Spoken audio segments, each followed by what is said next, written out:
en deuxième position, Bezrat Hashem. J'ai fait 8 heures Erev de Tov conférence. Lachem. On est aujourd'hui lundi, Yud Gimel du mois de Elul, le 8 du mois de septembre. Et Baruch Hashem, on a le sroud de recevoir un invité qui, encore une fois de plus, publie un livre. Quelqu'un que j'apprécie et aime particulièrement, Rahamim Dahan, Hashem Shmuel Hayou, qui a Baruch Hashem déjà publié beaucoup de livres. Et je vais lui donner tout de suite la parole pour qu'il vous parle d'un des livres basés selon le Zohar et de ce que je me dis, comme je te l'ai dit tout à l'heure, sur le Masechet Shabbat, où on parle du secret des lettres. Mais qui mieux que toi pour en parler? Lachem Bezrat Hashem, Yavo Kivodo, Yatzig Atzifro. Viens ici, s'il te plaît, et parle-nous de ton livre, avec l'aide d'Hachem, en le présentant un petit peu à tout le monde. Et où est-ce qu'ils pourront, bien entendu, l'obtenir? Venu tout droit de Jérusalem. Lachem Bezrat Hashem, Yeshusrut Dibor Bechavot. Birshut Arabe, Akal Kadosh, et tous ceux que je connais et que je connais pas, au Hashem. Voilà, c'est le 9e livre. Et c'est un livre particulier, parce que c'est un livre d'études. Les autres, c'était les Torah et Sciences du Rav Zemer Cohen, au Hashem. C'était une encyclopédie, c'était un livre de Teilim en français hébreu. Mais celui-là, et bien sûr, le livre Chaim Rim Kalacha, un livre de médecine préventive. Mais celui-là, il est particulier parce qu'il m'a demandé 1 an d'études à la Yeshiva. Et on va essayer juste en quelques minutes de savoir pourquoi les lettres, elles ont été à la base de la création du monde, elles ont été l'instrument qu'a choisi Akadosh Baruch Hu pour créer le monde. Pour comprendre une lettre en hébreu, il faut savoir qu'il y a 3 dimensions obligatoirement. Sans ces 3 dimensions, on ne peut pas comprendre une lettre.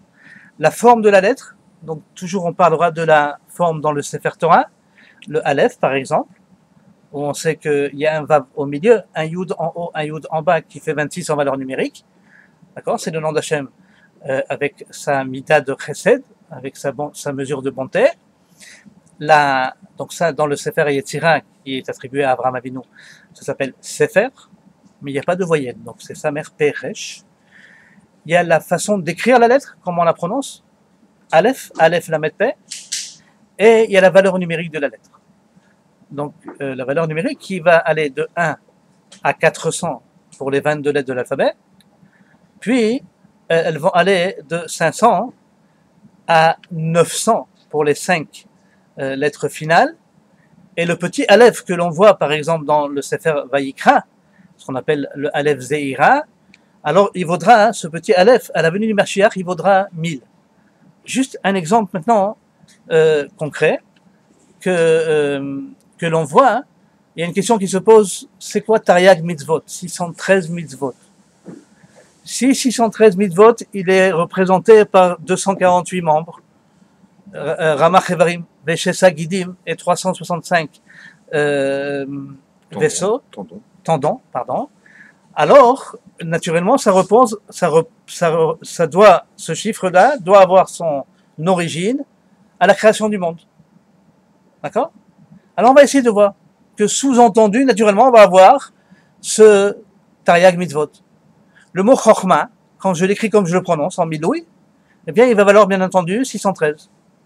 Vayar et Haor Kitov, il a vu que cette lumière était bonne.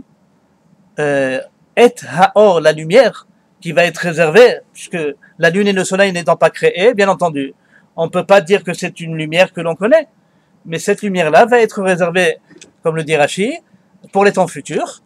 Et on voit que Et Haor en valeur numérique, c'est bien entendu 613. Et on voit aussi que il commence le premier jour de la création, il ne l'appelle pas Yom Rishon, comme les autres, Yom Shini, Shlishi, Revi, Chamishi, Shishi. D'accord? Yom Echad. Pourquoi Yom Echad? Bien entendu, parce que Yom Rishon en valeur numérique, c'est 613.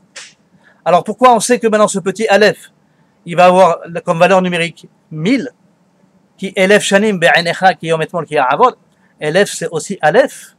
Alors pourquoi ce petit Aleph, il aura à la fin des temps 1000, bien entendu, parce que si je prends 1000 moins 613 moins Taryag Mitzvot, j'ai 387. Or, bien sûr, le hasard fait bien les choses, puisque David Ben Ishai, en valeur numérique, c'est 386, et comme son makor est là-haut, son origine est là-haut, alors on va rajouter ce qu'on appelle le kolel, 1, et ça va faire 387. C'est un hasard. Bien entendu, ce qui est important de savoir dans les lettres, c'est que la Agdama du Ramban nous enseigne que tous les mots du Sefer Torah, ce sont des noms de Dieu.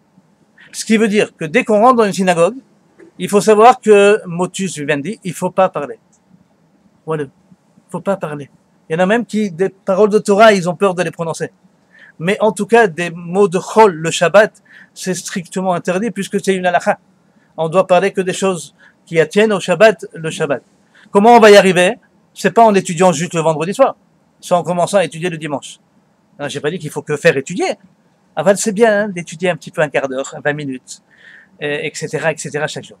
Mais non, je voudrais juste vous dire, et après je passe la parole au Rav, Bezrat Hashem, qu'est-ce que c'est qu'une bracha et comment dans les lettres on voit l'importance de prononcer la bracha lentement et bien sûr à voix haute.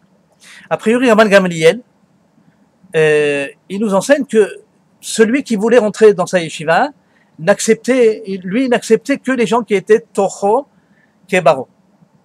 Ça veut dire que l'intérieur à eux, Toho, ça veut dire intérieur en hébreu, il était Kadosh, et l'extérieur, à savoir les Ma'asim, les actions qu'ils faisaient, elles étaient également Kadosh. Comme à Kadosh Baruch Hu, à l'intérieur il est Kadosh, et que l'extérieur, entre guillemets, de Kadosh Baruch Hu, c'est la Shekhinah, et on envie le gabaï de la Beth Knesset qui rentre en premier, parce qu'il est directement en contact de la synagogue, de la Shekhinah.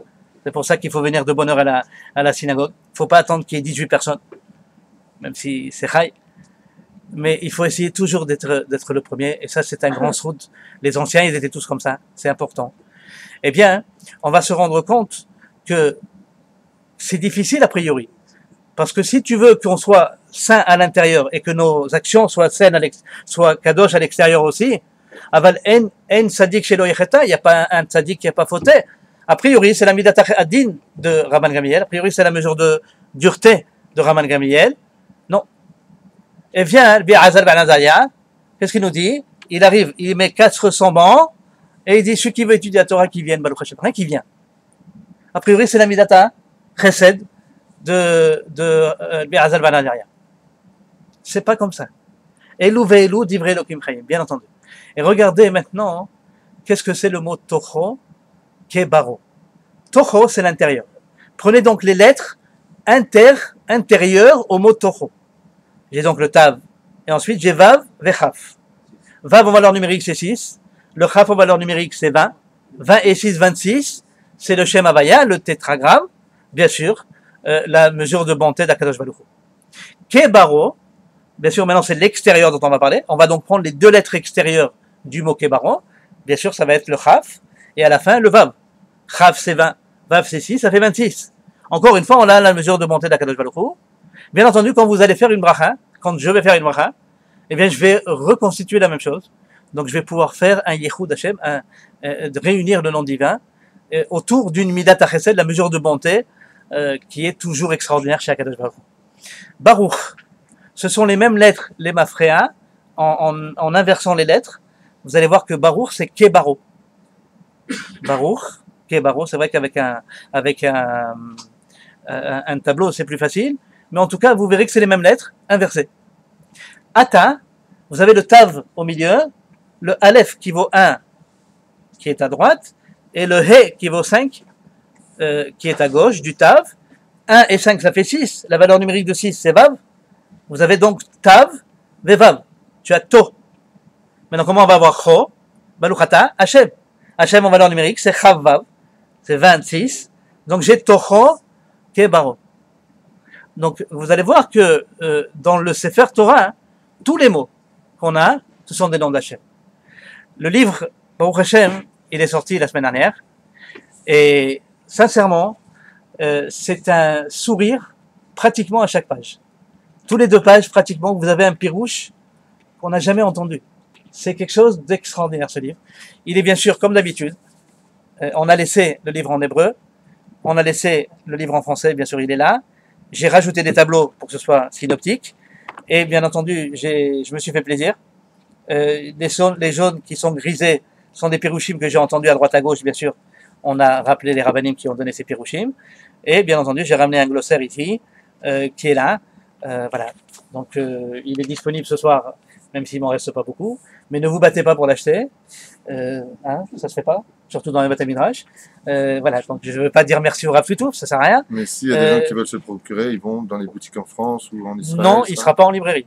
Ah, Alors, I beg justement, your pardon. alors, comment ils peuvent se le procurer? Il y a un numéro de téléphone à appeler quelque chose? Alors, il y a mon mail ici.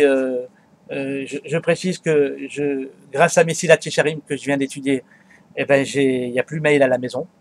Donc, je vais 3 fois par semaine à la bibliothèque, à Givatram, où je peux consulter mes mails et répondre aux questions, si on veut même les poser.